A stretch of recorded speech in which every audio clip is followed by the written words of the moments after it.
Bonjour et bienvenue dans cette nouvelle vidéo de Baguette Entertainment. Aujourd'hui, on va comparer le niveau de vie en Corée du Sud par rapport à la France. Donc vous n'êtes pas sans savoir que ça fait à peu près un mois qu'on est en Corée du Sud, qu'on a pu expérimenter pas mal de choses et du coup on aimerait un peu faire un comparatif de nous en tant que touristes depuis un mois, comment on ressent la vie en Corée du Sud par rapport à la France. Est-ce qu'on a envie d'habiter avec l'expérience qu'on a eue là en Corée du Sud ou est-ce que la France au final c'est pas mieux? On ne rentrera pas dans le débat. Voilà. Corée du Sud mieux que la France, France mieux que la Corée du Sud, parce que on pense que chaque pays a ses qualités et ses défauts. En tout cas, juste pour vous faire une idée de qu'est-ce qui peut se ressentir positivement en Corée du Sud, qu'est-ce qui peut nous manquer par rapport aux points positifs en France, et ça peut vous aider aussi à établir un budget, parce qu'on va parler des sous-sous. On va beaucoup s'aider du site Numbeo qui du coup regroupe pas mal d'informations et de données par rapport à la qualité de vie dans différents pays du monde. Alors si vous aimez, moi j'adore la géographie, si vous aimez vous perdre sur ce genre de données, vous allez mourir. C'est trop passionnant en fait, tellement tout est complet, tellement tout est détaillé. Mais c'est vraiment trop bien et du coup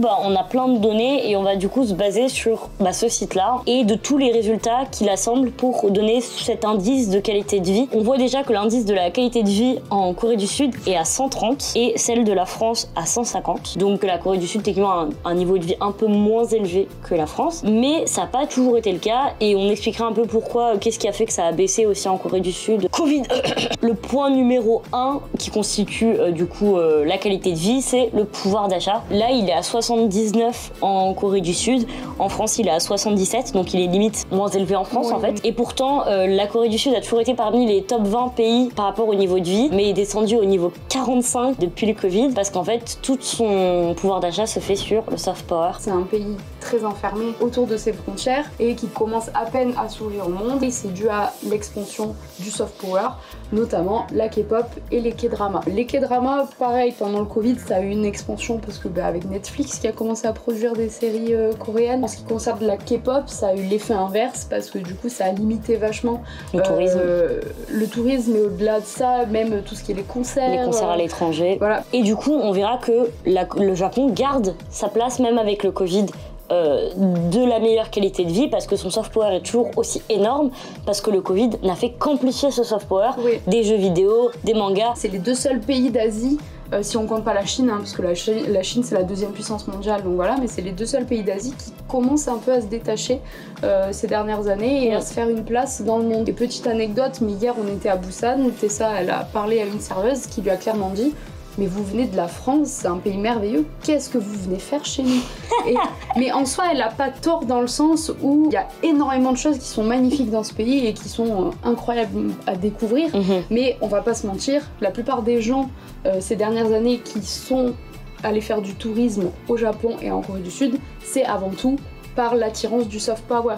Je vois très peu de gens qui me disent je pars au Japon parce que vraiment la culture... ça peut venir après, mais après, ça vient du soft power de base. Et c'est peut-être pour ça qu'on peut expliquer aussi que la Corée du Sud a commencé à ouvrir ses frontières alors que l'épidémie n'est pas tout à fait finie, alors que le Japon reste dans ce truc de fermer vraiment les frontières. C'est un des seuls pays aujourd'hui, le Japon, qui n'accepte toujours personne en fait. Même si le tourisme a énormément été impacté au Japon parce qu'ils ont fermé depuis 2 ans et que du coup plein de choses, des spots qui sont limite tristes à voir à Tokyo qui étaient vraiment à touristes, et depuis 2 ans il n'y a plus rien du coup. Deuxièmement, le point qui peut-être est un des meilleurs points pour la Corée du Sud, la sécurité. Le seul pays où tu peux laisser ta carte bleue et tu pourras la retrouver plus tard, dans la semaine. Elle sera toujours sur cette table et tout. Tu peux réserver ta table avec un téléphone posé sur une table ou une carte bleue, ça marche aussi, une veste. Quand on a regardé le top 10 des pays avec le plus de sécurité, tu compares 2 types de sécurité, soit les pays très chill, très zen,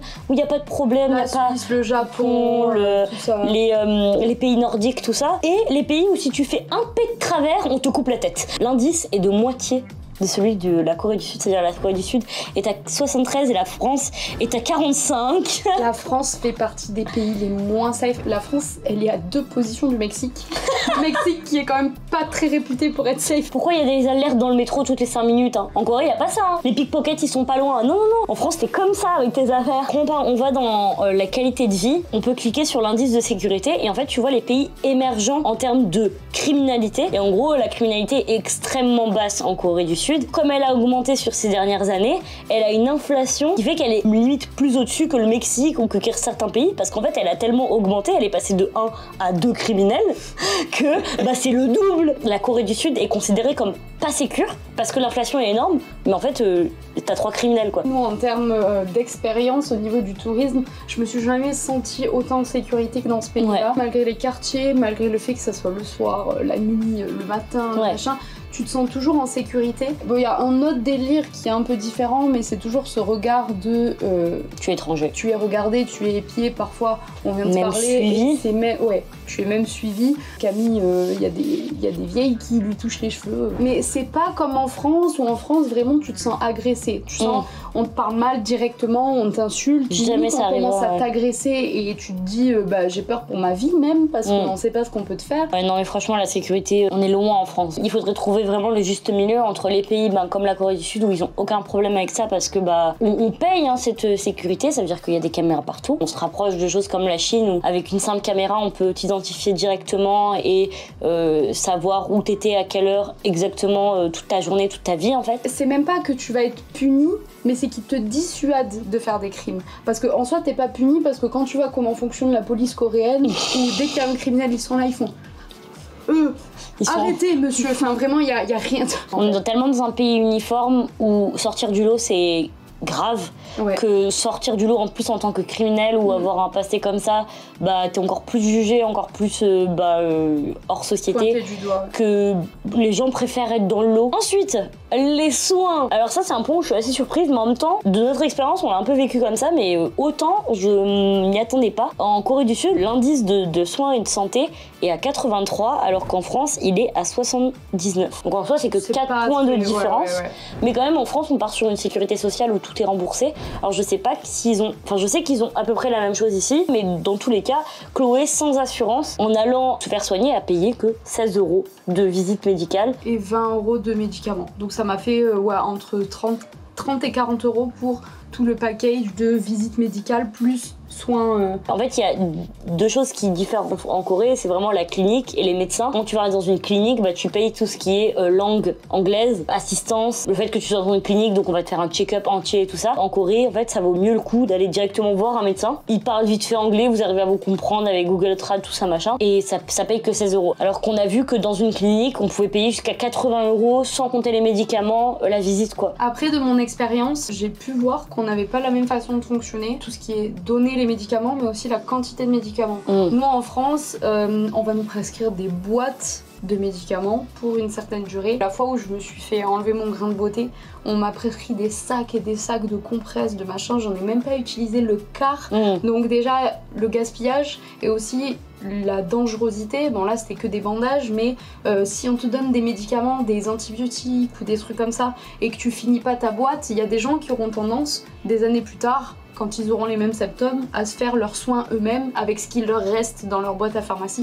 Et ça, c'est très dangereux parce ou alors les jeter dans la nature. Alors qu'ici, on te donne les médicaments dont tu as besoin. Tu as tes différents médicaments dans un petit sachet, le petit sachet qui correspond à une prise.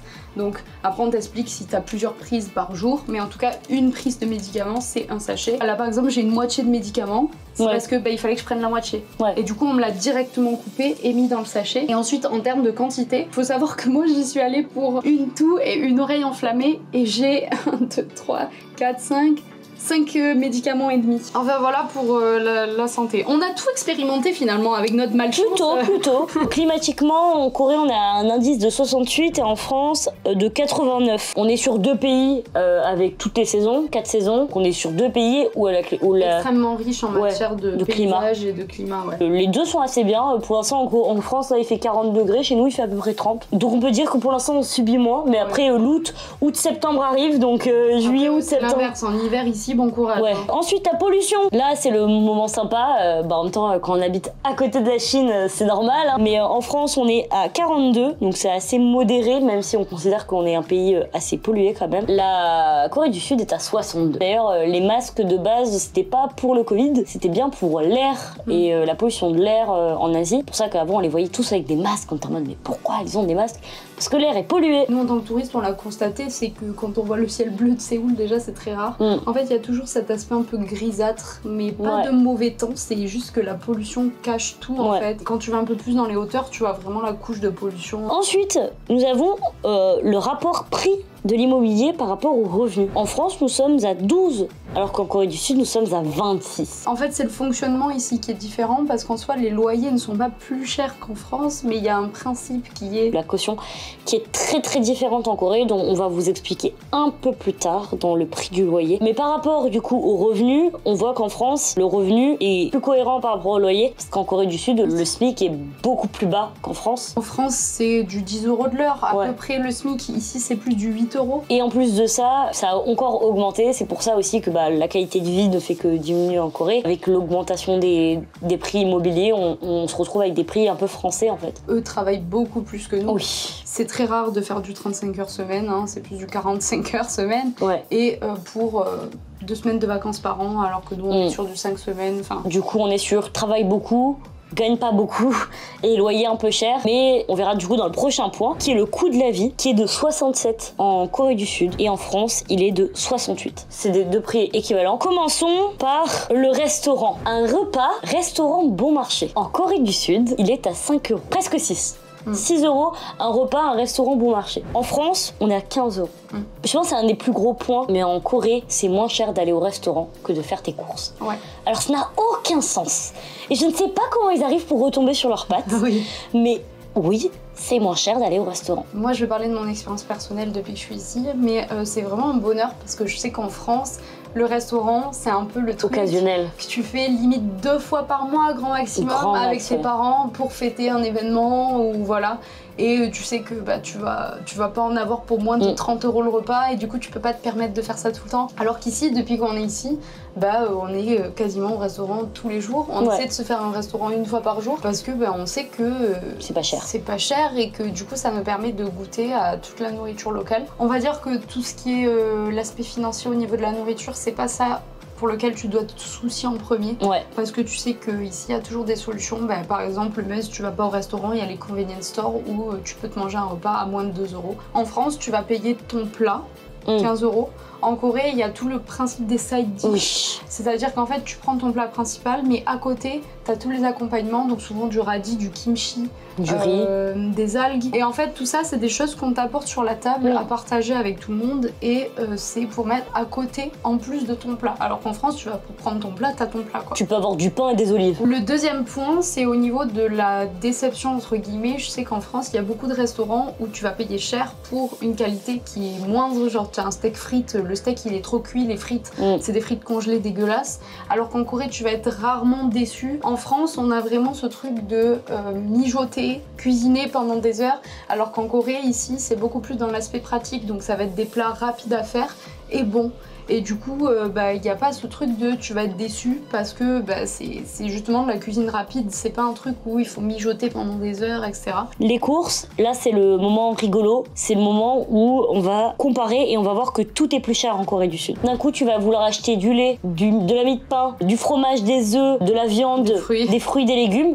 Tout est plus cher. Mais du coup, c'est super paradoxal parce que ça donne encore moins envie de faire la cuisine. Moi, je sais déjà qu'en France, j'ai pas envie de faire la cuisine. Et pourtant, c'est ce qui te permet de vivre, parce que c'est ce qui te permet de pas payer 30 € un repas à chaque fois. Mais alors ici, si en plus c'est plus cher de faire la cuisine et de prendre les petits ingrédients un par un, du coup tu vas au restaurant. Mais j'ai encore moins envie en fait. Voilà. Les seules choses qui sont moins chères en Corée du Sud, c'est le poulet et le riz. Les transports. Un transport en France en moyenne c'est 1,60. En Corée du Sud c'est 96 centimes et je trouve ça cher. Parce que des fois t'as moins. Nous on l'a surtout ressenti parce qu'on est parti en Corée du Sud 1 semaine après être allé à Paris pour le concert d'artistes. J'ai payé pour 10 tickets peut-être 40 €, je sais plus. Mais je sais que sur mon ticket à Paris, il y a marqué 1,80 l'aller, une fois. Horrible. Et en fait, on est arrivé ici et on s'est rendu compte qu'un trajet c'était moins d'1 € et on a fait waouh, ça fait du bien. Juste ça et la bouffe, vraiment c'est 2 points où tu te dis mais je ne pourrais jamais vivre. Enfin, en général quand on se dit je vais voyager dans un pays, on dit quoi, 1 semaine? Là nous on part en 1 mois et demi les gars.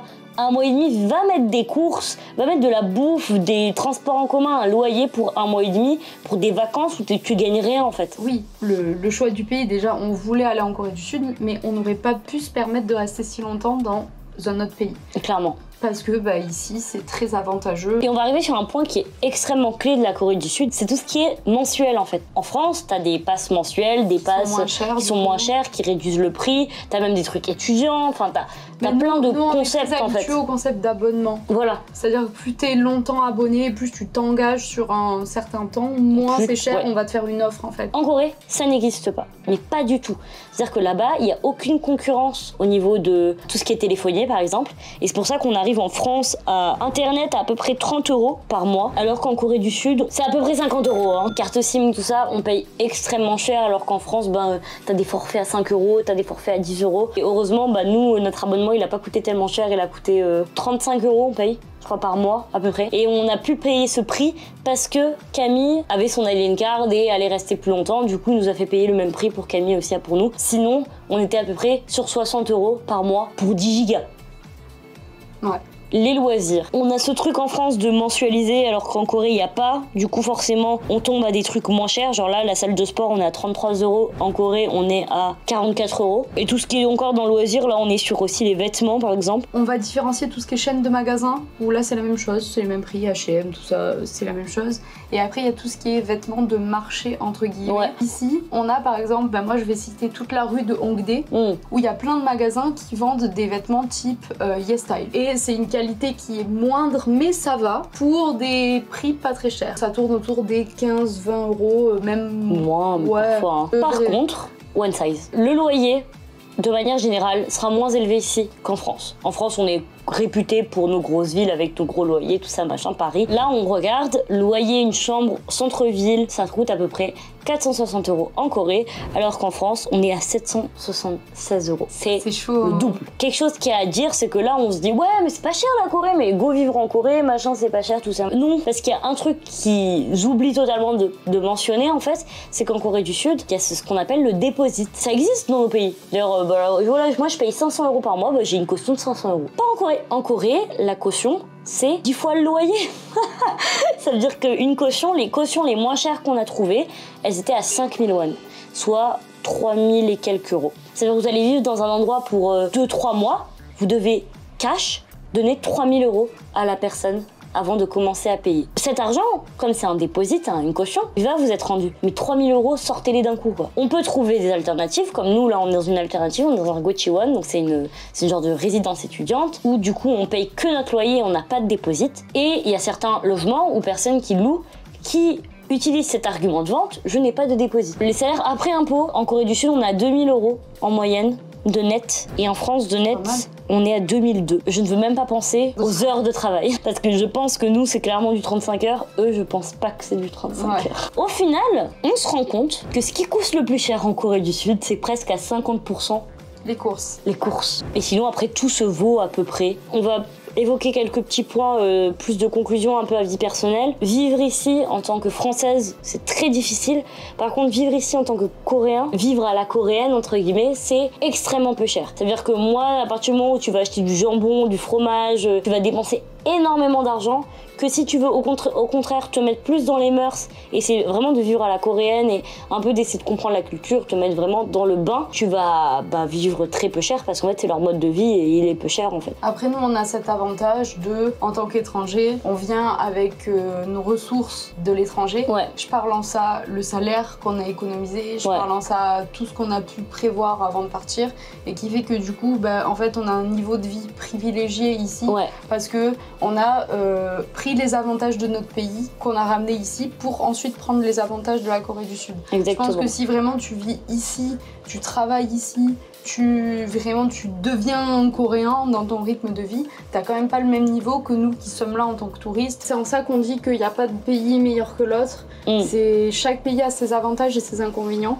Et c'est pour ça qu'en tant que touriste, nous on a toujours tendance à voir plus les avantages parce que du coup, je répète, mais on prend les avantages de notre pays et quand on arrive dans le pays qu'on vient visiter, ben, on prend encore les avantages. Et du coup, on n'a pas le temps vraiment d'avoir tous les inconvénients. On est privilégié. Après, moi, j'avoue que juste pour le sentiment de sécurité, j'aime beaucoup ce pays-là. La nuit en Corée, la nuit, putain, la street food. En France, on est vachement limité par les horaires et on a vraiment un rythme de vie qui est marqué par les heures de la journée. Ouais. Ici, c'est tellement plus chill, tu manges à n'importe quelle heure, les magasins sont ouverts jusque tard le soir, la vie de nuit est incroyable et tellement mouvementée. Je reste attachée à mon pays parce que mon pays, mes racines, parce que je trouve que la France a énormément d'avantages et qu'on a un pays qui est plein de diversité culturelle, paysage, tout. Oui, je suis assez d'accord. Moi, je suis vraiment en mode, j'adore ce pays en tant que touriste parce que oui, on prend tous les avantages, on les réunit tous ensemble. Mais ouais, il y a plein de choses qui font que la France, dans le cocolo, les gars, les fromages, putain, les bons petits plats français, ça manque. On espère que cette vidéo vous aura plu. Elle va être super longue. Si vous avez d'autres informations ou si vous voulez donner votre avis, n'hésitez pas, il y a l'espace commentaire pour ça. N'hésitez pas à nous laisser un petit j'aime et à vous abonner à notre chaîne YouTube. Puis voilà, on vous dit à bientôt pour une nouvelle vidéo. C'était Baguette Entertainment, à la semaine prochaine. Au revoir.